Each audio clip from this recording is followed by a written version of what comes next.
All right. Hello and welcome to this map review. My name is Rich Ryan. Today I have Nick Ryker with me, and we are going to go over the Jacksonville course for the 2022 Sprint and Super. So in this video, what you're going to see is Nick and I giving you our perspective of what this course is going to look like and some of the tips about how we would approach it and some ways that you could approach it to take those results to that next level. So if you like this kind of content, hit us with a like, hit us with a subscribe.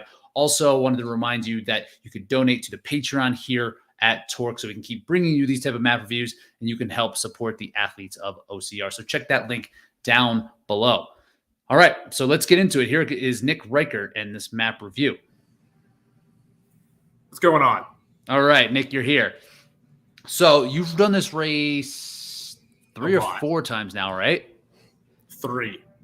The sprint 3 times, yes. So the sprint 3 times. So this map looks pretty familiar, right? I mean, yes. At least the layout. It seems almost identical to last year, would you say, in terms of like the actual layout? Yeah. Are we just reviewing the sprint section? Let's do both. Because I know sprint's big on, it's the age group series. So let's do that one first. Okay. And then we can kind of touch on that second part. And you're familiar with the actual sprint. So the start of the sprint, it is fast, right? Like yes. On the map here, we're starting at, it starts north, like northwest here. So it comes up and that first obstacle you're going to get is just walls. And this comes up pretty quicker than I remember. Is that right? It's like you're almost at these walls right away. Yeah, probably maybe a little bit further. But I think in 2020, the last race before the season shut down, I think that's probably about right. Yeah. No, yeah. But the way it looked on the map, I thought I was going to have more time to get to these to establish position. No. They're right there. Yeah, they're right there. That's like less than a quarter mile. Like it's like, it's like an eighth of a mile.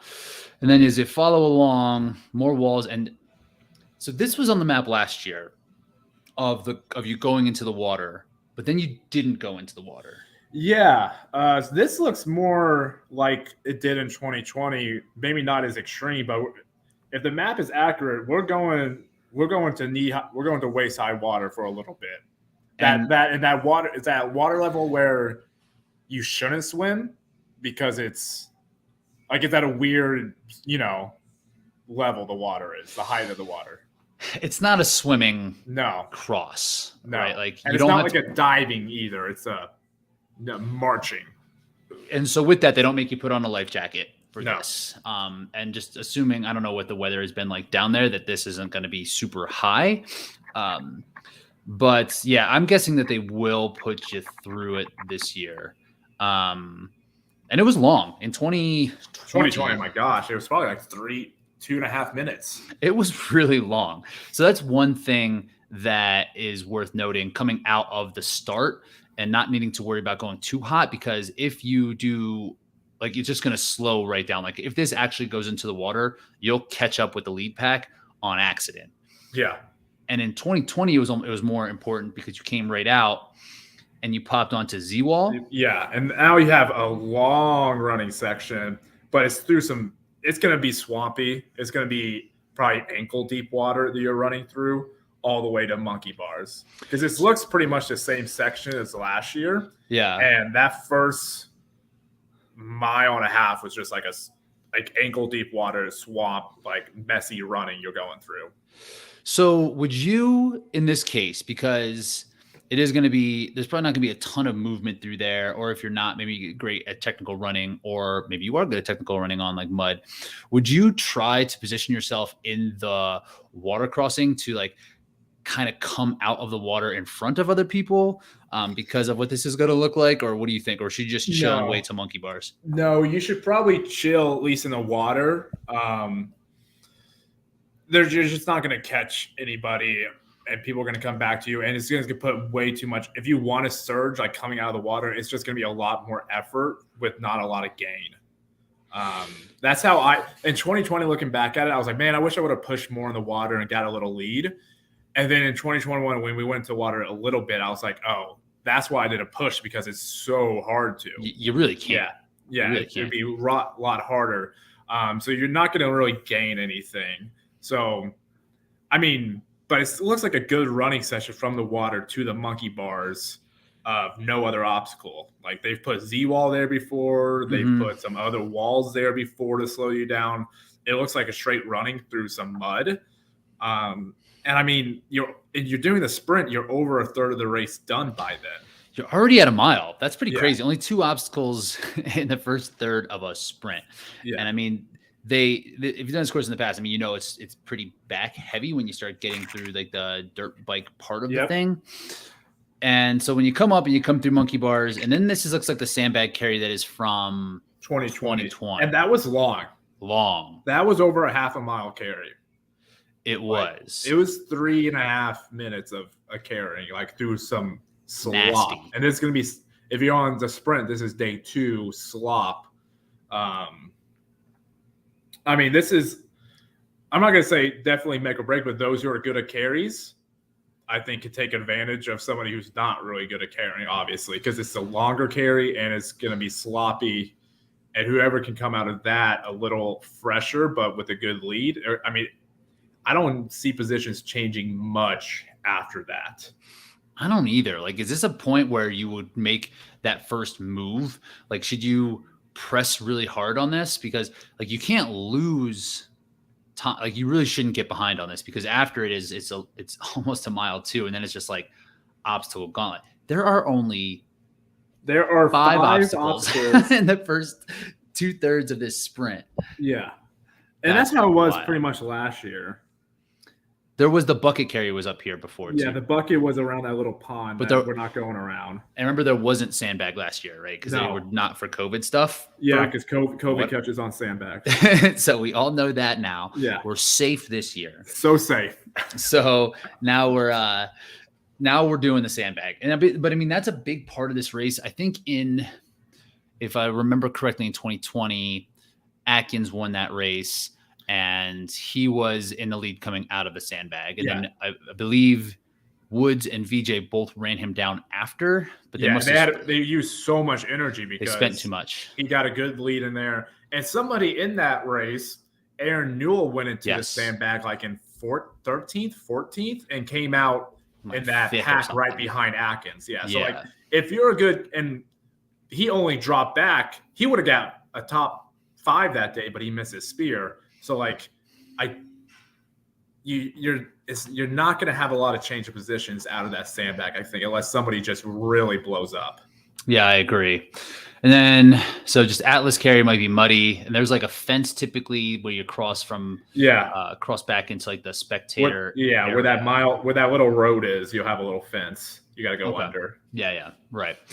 And then coming out of that, it's going to be where they've had the last couple of years of cargo net. Herhoist and spear. This is where spear has been for the past couple of years as well. And years past, they've had a penalty loop for the spear, and this year they do not. They do not. No penalty loop for the spear. Okay, so that's burpees there, and that's something that's nice about these maps, is that they're actually showing us where the penalty loops are. Yeah, that's a good thing. Yeah, that's a good thing. That could kind of help play out with strategy, but with the spear this time, and I mean, in a sprint, if you're missing the spear, it doesn't really matter if it's a penalty loop or a burpees. Yeah, it's tough. Yeah, you're gonna have a hard time. And from what I remember is that was it like this last year? Was it sunny? Was the sun in your face? Yeah, the sun's gonna be in your eyes. Yeah, the sun's like straight up in your eyes. And this is. Yeah, it'll be interesting to see if there's any difference with this spear or not this year. Because sometimes they try some things. In Jacksonville in 2019, yes. Yeah, the spear was over. It was like a mud pit, like. It may have been where the course was flipped. Is, yeah, like where obstacle 16 is. Yeah, was probably where. Thinking, yeah. But remember there were tennis balls. Yeah. Just to help get there was like tennis balls on like punched through the nail of the spear to help you get him out faster, I guess. Yeah. That was like I don't remember seeing that ever again. Yeah. People probably complained like crazy. Like it matters. Like you're either gonna hit the spear or you're not. I hit my spear that day in 2019. Did you? I did not. You did not. See, no. Tough day. Hey, but we're talking about 2022. We're back in 2022. All right, so after 8, which is spear, then you go pipe layers back. Wait, no. It's the 17. No, Helix. Helix. Okay. Helix. You go straight to Helix, which is the same as well, right? So yes, it's pretty much the same. Like the last couple of years, maybe Helix is where Hoist is where Helix is. Like those, Yes. It's like the same area. So this, and then it's a Z wall. So here, once you get off the Z wall, you are officially going into the motocross track, and this is like it's your final mash to burn because this. I mean, it's not hilly at all, but it is rolling. And it's at the end of a race where you're already kind of, I mean, it's a sprint, so you'd be kind of dead at the end. It's going to be people that just have that last match that they're able to burn that can go through this because there's a lot of turns that wear you out. It's a lot of just those little ramps that wear you out, and it's the most obstacles that are going to wear you out. Well, there is the bucket carrier, which looks like it's the same place of where it was in 2020. Yeah. So I think, and like it's very flat and it's typically windy when you run to the end. So you're saying after Z-Wall, try to make a move to get to bucket and then try to get out of there and roll because after that, there's not going to be a ton of time to make. It's going to be, but like, and I'm just saying, if you don't have something left in there, somebody can catch up to you because if you don't have anything left, like if you're already depleted, those rolling and sharp turns, it's just going to slow you down so much more. Like if you're already just depleted, it's not like if you're in a straight 5K and you're depleted, but you're still able to hang on a little bit. And that's in my experience. Just the last 2 times I've been kind of depleted going into those and I just couldn't do anything. So you want to be established at this point. Don't think that like you might not have any juice left, even if because at this point you probably have a mile. Yeah, maybe a little less than a mile left. Say this is like 3.5, because that's what it looks like. We're mile 3. Yeah, it's gonna be 3.4, 3.5. Looks like it's gonna be a little bit longer than a 5K. Yeah. So yeah, I think you're right, man. I think bucket is gonna be like your last ditch, and then because it's like sand going up and down these like mogul things. It's not necessarily fast running. It's not technical by any means. But if you're established yourself and like went hard on the sandbag, put yourself in a good position after the sandbag, like you're probably gonna be tired. You're probably tired at this point. And then moving in and out, it's inverted wall, multi-rig. So it should just be rings on the sprint. Yes. Right. Like we won't expect it to be any different. Sometimes, let's see. I can't really tell on this. I had these numbers. What are you looking for? Like the multi-rig has been at the top of one of the hills, right? Yeah. So multi-ring 22. Yeah. You can't really tell. Yeah, I know. It's just most likely they're probably put on top of the hill. It's where a flat ground is, and where the barbed wire crawl is probably up. So it's up the hill. It's up the big ramp. Up this big hill. Yeah. So when you look at the elevation map, I mean, we can't see the numbers of the actual elevation here, but it's like this is flat, right? Like these big jumps up and down, these spikes are probably flat. I don't know how tall do you think that hill is here, like 50 feet. Maybe like the sand. It is sharp. It is sharp, but you go barbed wire, so it doesn't really matter. And that's nice about this barbed wire is that it's on sand. Even though it's uphill, it's not that bad. Right. I actually don't mind this one at all. And then coming out of so rope climb is going to be somewhere in there too. I mean, which is going to be before. The only thing to think about, like after the barbed wire, your hands might be a little muddy, but there's no grip anything after the barbed wire crawl. We didn't mention crawl tubes. We forgot about crawl tubes at 19.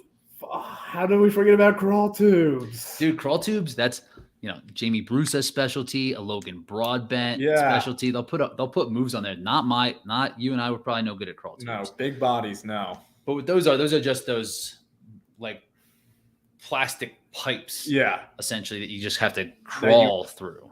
Did at like a party in elementary school with your friends or something. It's more like a Tough Mudder obstacle. Like you'll see stuff like this on Tough Mudder some more, like where it's kind of dark. It's a little uncomfortable. It's not like it doesn't feel great, but yeah. So forgot to mention crawl tubes on that. And then coming through, I mean, like, yeah, all the grip stuff was multi-rig rope climb, and that's right after bucket, so you're gonna be running into it. I don't really see a problem for that. Honestly, I think that should be fine. No tire flip here as No well. tire. And tire was legitimately the game changer last year, where nobody could flip it. You couldn't flip it, Nick. Sorry to hear that. But you were sick. Sick. I had some issues. Yeah. You were sick that day. So I love going back. Like I could just blame everything on that. Yeah, you might as well. Why not? So, yeah. I would have got podium that day, but you could have been like fourth or fifth if you flipped that tire. Mm-hmm. But so there's no real. I mean, this course is pretty straightforward. I mean, it's going to be swampy in that first. It's going to be swamp. 2 miles is going to be swamp. The first mile and a half, you can just count on being in ankle high, knee high water. The running's not necessarily going to be really fast. The effort's going to be really high because you're going to be trudging through it. It looks like coming out of Atlas Carry, like last year when we came out of Atlas Carry VC, it goes into the water a little bit. That is something to note. We did do that last year, and that's what the map looked like last year, and that's what it looks like again, where it's roped off. You're probably like 3 feet away from the shore, I guess, where the water's not at, and it's just to like your shins and knees, even like they put you in there. Yes, and it's slow. Yeah, like last year, I probably came into it like in 8th or 9th, and I could still see VJ in first place, like up ahead. Like it's very slow. So there might be 2 water crossings if they stick with that initial water crossing and then stick you back into that same like lake pond thing after the fact. So yeah, it could be pretty slow. Even though these first 2 miles, there's no obstacles. They're not necessarily going to be fast. Yeah, 2 miles. So yeah, I mean, this is interesting. So that's something to take. So looking at it, what would you say were your like top 2 to 3 tips on this course in summation? My top tip would be don't worry about getting to the water first, the first water crossing. Don't worry about it. If there's like 5 people in front of you, don't worry about it. Like if you're a podium contender in your age group, like you shouldn't freak out. Don't panic. But when you get out of that water, I still think you got to have some kind of urgency when you get out. It's going to be like mud deep ankle water running through, but some kind of urgency to get to the sandbag. Mm-hmm. So and have a strong sandbag. So that's my second tip would be urgency from the first water crossing to the sandbag. And then honestly, third, the race doesn't matter at all if you don't hit your spear. Right. Like, obviously, people can fail other things, but you're to a point. If you're like a podium contender for an age group, like people aren't failing other things, you have to hit your spear.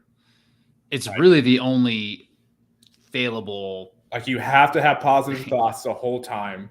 Like everybody's hit their spear. Like if you're a contender, like 100 times. Yeah. Like you throw it up there, don't overthink it. You throw it and you move on. But like you can't psych yourself out to that. You just can't. And then after the spear, it's just if you got another match to use it. But yeah. Yeah. Get to the bucket, hammer the bucket, and then just see what you got. Because everyone's going to be in that same point. If it's hot this day, like it's definitely going to be humid. So just see what you got after that bucket and just push through the sand. I like that. So let's look at the super just real quick, kind of going over things. So after the spear, I'll be racing the super. Oh, you're doing super. Yeah, not the sprint, it's the super. Okay, cool. And then so these are really where like the harder obstacles are. I mean, not pipe layer, but beater has been hard in Jacksonville, depending on how it's been set up. These obstacles might be wet, right? It's worth noting that it is very humid. And they're going to be wet. They just are. That's just how these are. So I would expect to come in. Beater to be a challenge. Olympus is always a challenge here. Last year, I think during the super, that was it was really hard for people to kind of get through Olympus, which is a penalty loop this year. If I remember 2019, this wooded section was a lot, just like, like where where's that number 14? Like where the boxes and all this. And 15, no. I remember like just being like water crossing, like creeks. I remember it being really marshy as well. Yeah, I remember very that. muddy and creeks and stuff like that. That's what I kind of remember about 2019 Super. Yeah. Like where was it that we did our Sandbag here in 2019? The bucket. Because when you came out of there, it was the Sandbag in 2019. That was the first carry, I think. And when you came out of there, it was pretty swampy. Like that was probably somewhere down by like where this 15 is, because we came this way, and this is probably where Woodsy around 19 is where the barbed wire probably was, and it kind of kicked us in to here, and then I think bucket was someplace else around here, or maybe up here, but it was all pretty muddy. It was mud. It was like creeks where like like there's tree stumps coming out of the creeks, like an actual swamp. Yeah, if I remember correctly. Yeah, I remember it feeling like it was raining, but it wasn't raining. It was just super wet, super wet conditions through that Super. So yeah, I would expect this to be pretty nasty, pretty marshy. Does that affect what you're gonna wear? No. For me, no. What footwear would you wear for this? I'm probably gonna wear my VJ Extremes. Okay. I wear those for 99% of races. But no, it won't. Okay. Yeah, for me, I would probably look for something that's a little bit more aggressive, like more like a mud shoe. Like I don't necessarily stick to one shoe depending on the terrain, but this would be something I'd be a little bit more aggressive with the lugs. Like I have a pair of Ultra King MTs that I don't even think they make anymore. I'd probably wear something like that on this, or like if you have like a pair of Solomons or something like that. Yeah, like I wouldn't wear my VJ Ultras or my Maxes on this. Right. Yeah. For sure. You want to look for a little bit deeper of lugs. If you're from the East Coast, any shoes that you're probably wearing on your typical trails, like your muddy trails, you should wear. If you're coming from the West Coast, where it's gonna be more like dirt or dry, you might need to find something that's gonna be more like mud ready, because you're gonna have some mud here for sure. Right. What's the weather looking like? I think low 50s at race time. Oh, nice, man. God, I wish it was colder. No way. That's right on. Oh. So there's not too much worth to note here. Olympus, how are you getting through Olympus these days? Pretty much how they did it before they even they switched the material. I use the whole hand holes, put my toes up on the walls, and you just traverse over. You're going across your body? Yeah, I always go left to right. So left hand always goes first, no matter what. And I think it's the first hole, and then I shift my whole body over, and I go to the top hole with my right hand, shift it over, medium hole with my left, just do it all the way down. Yeah, and if I've seen, if you have like shoulder issues, I would lead with the one that is not hurting. Like if you put yourself like Joshua Reed. Like if you think about what Josh did at Tahoe last year, like he literally dislocated his shoulder, but then just, in the middle of a race, he's like, this is how I do it. Let me see if I can just get through it. But in that case, you want to hold the hurt shoulder a little bit closer into you. I mean, a lot of people do have shoulder issues. So Nick, we got a shout out for you. Who shouted me out? See you at the finish line, Nick. Adam Beach. I don't know who that is. He says, you toast. All right, let's go, Adam. All right, cool. So, I mean, the Super, again, then when you get back to it, so just expect mud. So I like your takeaways on the sprint, because that's going to be where the U.S. National Series one is just getting out and getting after it, man. So this is Jacksonville pretty much wrapped up. So Nick, you'll be there. We'll be following you on Saturday, and everyone make sure to shout out Nick Ryker at the finish line. Nick will be there. Adam Beach will be there, and we're good to go. Yeah. All right. This is good. I like this.